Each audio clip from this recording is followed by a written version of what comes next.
teman-teman, kembali lagi di podcast saya yaitu Dea bersama Pengen Pulang. Di sini kita akan membahas tentang kabinet. Tentunya kita mengundang dua tamu spesial ya teman-teman. Tamu spesial itu salah satunya adalah dari Ibu Sabila dan Ibu Aisyah. A few moments later. Ibu Sabila, silakan. Halo Ibu, alhamdulillah. Ibu gimana, sehat? Alhamdulillah sehat. Udah lama ya kita nggak ketemu ya. Satu tamu lagi yaitu Ibu Aisyah. Silakan Ibu. Gimana kabarnya? Alhamdulillah baik. Udah lama ketemu ya. Jadi saya undang ibu-ibu ini untuk menemani podcast saya hari ini ya. Oke, di podcast kali ini kita akan membahas tentang kabinet Burhanuddin Harahap. Burhanuddin Harahap itu yaitu kabinet kelima yang terbentuk pada masa demokrasi parlementer di Indonesia.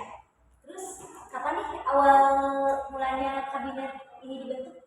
Ada yang bisa menjawab? Nah, jadi kabinet ini berlangsung dari tanggal 12 Agustus 1955 sampai 3 Maret 1956.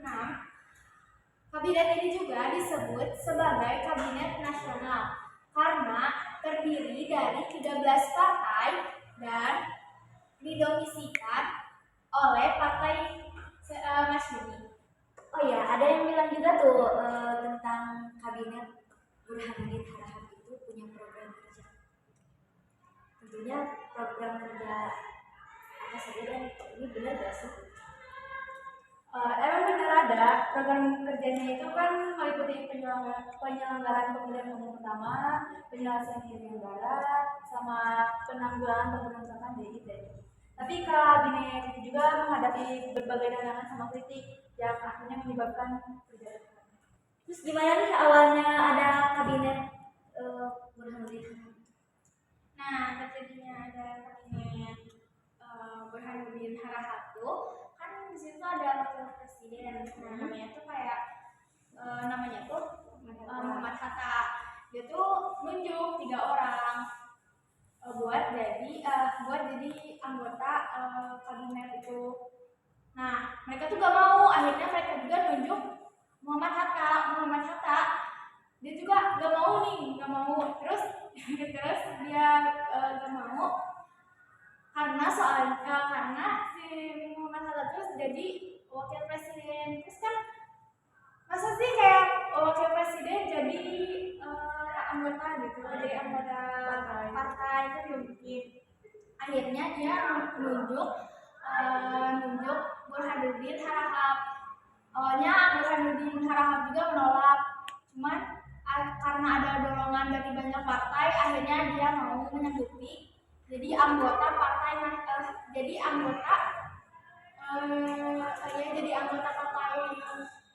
Masyumi itu. Nah akhirnya dia udah mau dia bentuk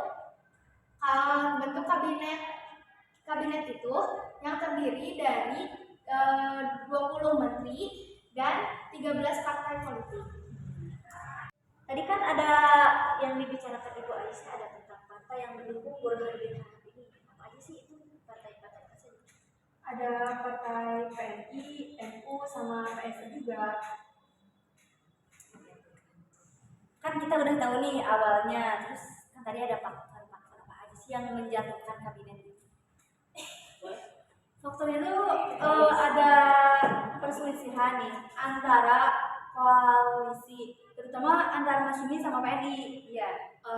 Mereka tuh berselisih karena punya pandangan yang berbeda tentang ideologi.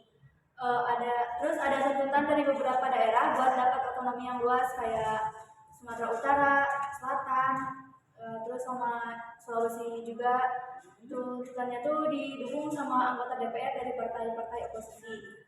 Terus ada usulan juga dari Presiden Soekarno buat membentuk Dewan Nasional yang jadi lembaga tertinggi negara yang ambil keputusan politik. Tapi usulannya itu ditolak sama partai politis karena dianggap sebagai upaya untuk melemahkan parlemen sama kabinet. Terus ada juga gerakan mahasiswa yang menuntut Demokrasi Politik dan Pemberantasan Korupsi. Terus gerakannya itu diselenggarakan pada Januari 1956. Dikenalnya tuh aksi 17 Januari. Mereka tuh mendesak agar kabinet diganti sama kabinet baru yang lebih bersih sama efektif. Oke. Aku mau tanya lagi dong. Terus ada gak akibat dari faktor-faktor gitu? Ada gak? Ada. Terus kan akibat dari faktor-faktor tersebut tuh karena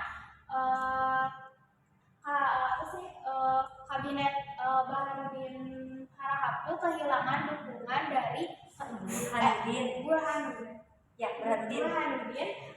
kehilangan dari perelemenan dan rakyat. Terus akhirnya pada tanggal 3 Maret tahun 1956 kabinet ini mengundurkan diri secara kolektif. Terus Presiden Soekarno kemudian menunjuk Ali Sastroamidji Djojo sebagai formatur kabinet baru.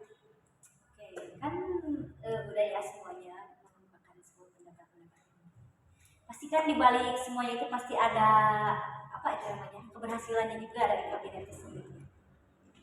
Nah, keberhasilan dari salah satu keberhasilan tersebut di masa demokrasi parlementer adalah penyelenggaraan pemilu tahun 1955.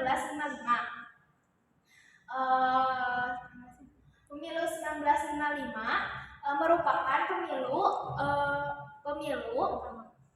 pertama di Indonesia yang diselenggarakan pada 29 September tahun 1955 untuk memilih anggota DPR dan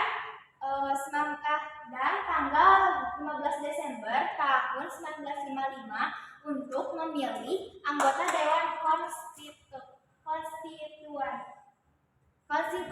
Oke, terima kasih. A few moments later. Oke teman-teman, sekarang udah beres kan kita berbincang-bincang tentang kabinet Burhanuddin Harahap itu. Kalian juga sudah mengeluarkan beberapa pendapat-pendapat yang sangat luar biasa sekali gitu ya. Saya ucapkan terima kasih ya kepada Ibu Aisyah dan Ibu Sabila. Gimana nih perasaannya diundang ke podcast dari Ibu siapa dulu nih? Ya, Ibu Sabila dulu aja. Senang banget sih akhirnya Sana dong lihatnya. Oh ya. Bisa diundang ke podcast ini, pengen pulang gak nyangka banget bisa diundang kayak gitu. Lucu ya namanya? Iya, Tadi udah mungkin karena emang waktunya sore-sore jadi pengen pulang. soalnya ada gorengan. Ayo silakan. Ya seru gitu podcastnya, alhamdulillah gitu kayak kapan lagi diundang sama podcast gitu. Oke teman-teman, di sini kami pamit undur diri. Mohon maaf apabila kesalahan. Wabillahi taufiq wal hidayah. Wassalamualaikum warahmatullahi wabarakatuh. Sampai jumpa.